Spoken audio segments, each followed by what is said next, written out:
Well, good morning from Cottage Farmstead. I'm Rebecca, and we're here in our cottage farmhouse kitchen as I'm going to be making our lunch for the week ahead. So while the weather is supposed to be quite warm today, it's predicted to drop in a couple days down to freezing at night. So I figured it would be a perfect time to start making chili again, and now that it's gonna be nice and cool outside.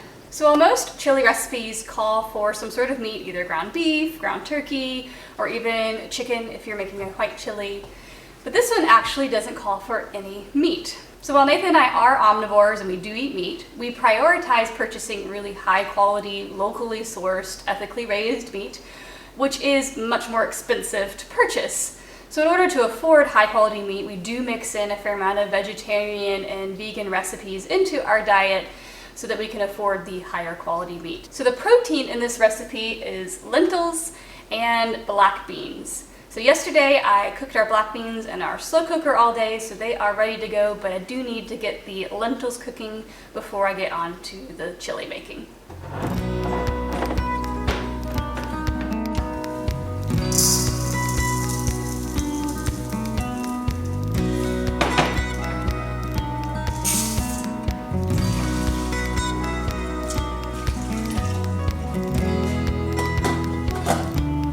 So this recipe came from a friend, so I don't know the actual original source of it, but we do modify it a little bit even from what is written on this recipe card. So instead of using vegetable broth, we use chicken broth, as we usually have a lot more of that on hand, but if you're a vegetarian or vegan, vegetable broth works great.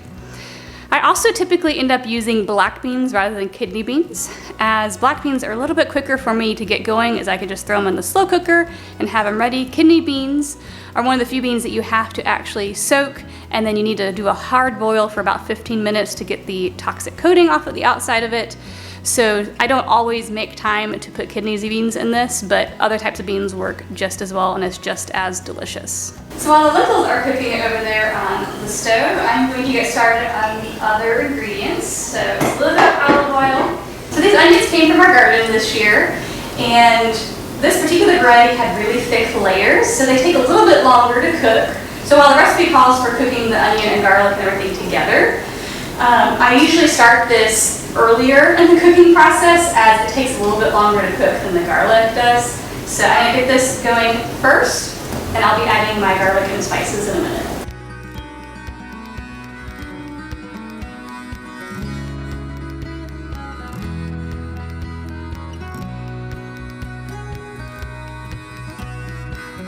So earlier this week I made some shredded chicken for some tacos that we were having, and I kept the broth that the chicken cooked in, and that's what I'm tossing in here. So it's a great way to repurpose things that you've cooked previous in the week so that nothing goes to waste in your kitchen.